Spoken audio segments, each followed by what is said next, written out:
Hello, everybody. Welcome to The Way Out is Through, episode 36, part of my, almost weekly now series of videos. My thoughts and reflections that keep me going each day. Sorry, it's just been a crazy kind of week. So, my daughter's been graduating. She graduates tomorrow, actually. She gets to walk with honors. Katie, I am so absolutely proud of you. I just can't wait. So, it's going to be a huge thing. We've had the ceremony for her awards last couple of days, and we went to the school for last night for another one. Just a lot of fun stuff.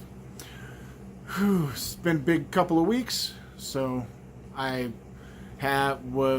been stressful for me between noticing attacks from family members again, and my daughter still not wanting to come over, and everything just. I got passed on for a big opportunity. Something I was hoping to happen just isn't going to happen.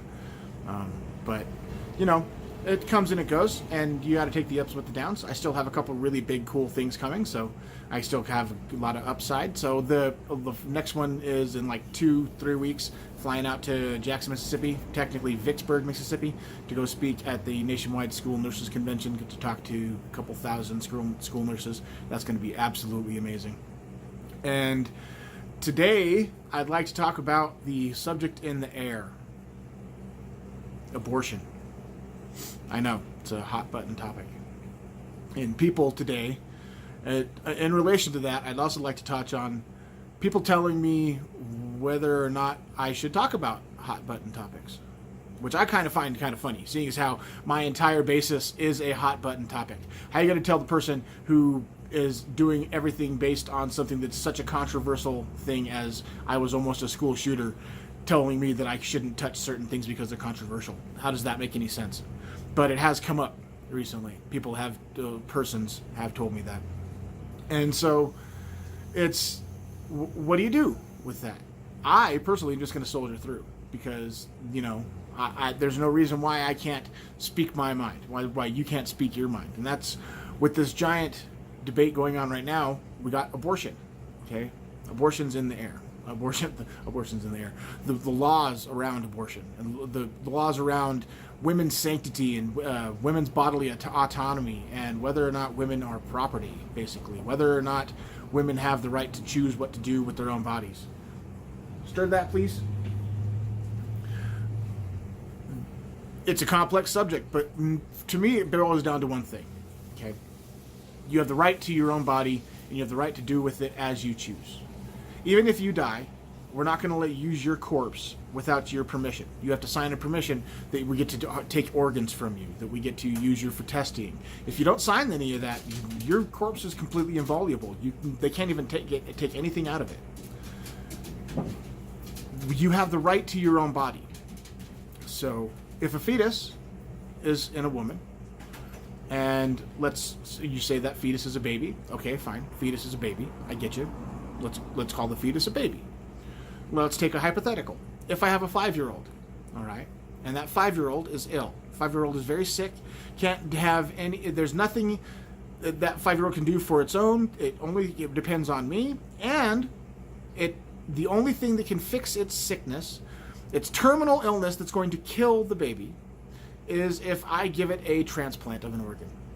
My 5-year-old will die without my transplant. There is no other option. There's no other person that can do it. There's no other medicine that can do it. I'm the only option to give a transplant to my 5-year-old before it will die. Can I be forced to give that baby my organ?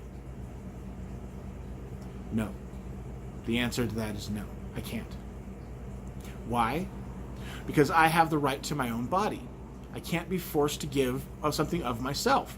So if I can't be forced to give my organ to my 5-year-old who will die and who is totally dependent upon me for all of its survival, then why would a mother be forced to use her body to keep a fetus alive that's also dependent on her survival?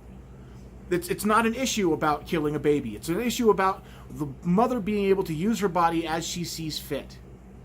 Do I agree that some pregnancies could be prevented and should be stopped, and some women possibly? Yeah, of course. But most aren't. Just like in most things, the small percentage that you pick out to be the stereotype is most often not actually the case. Most abortions are rapes, are accidental pregnancies, are just not be. There's a myriad of reasons, and I don't really have any right to talk about those reasons because I'm a man.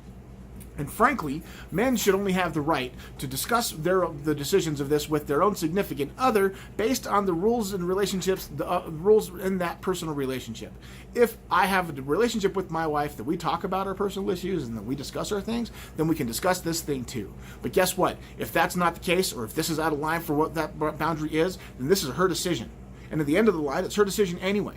I don't understand how we can end up in this place, but we need to keep fighting forward. So it's not, in my opinion, an issue of morality. It's not an issue of whether or not a baby is a fetus or whether or not a fetus is a child. I'm fine with giving you that. If it's a baby, it has the same rights as a 5-year-old. So anyway, I love you all. Sorry if this made you mad. Please remember that dissenting opinions does not mean you have to hate me. Just because I disagree with you doesn't mean you have to hate me because of it. You can leave comments down below. We can discuss this. If you see this video somewhere else, leave comments underneath it. We can discuss it there. I like discourse. I like commonality of ideas. I don't hate you because you disagree. Please don't hate me because I disagree with you. I love you. Thank you. Please like, share, and subscribe. Hit that notifications button. And as always, you are not alone.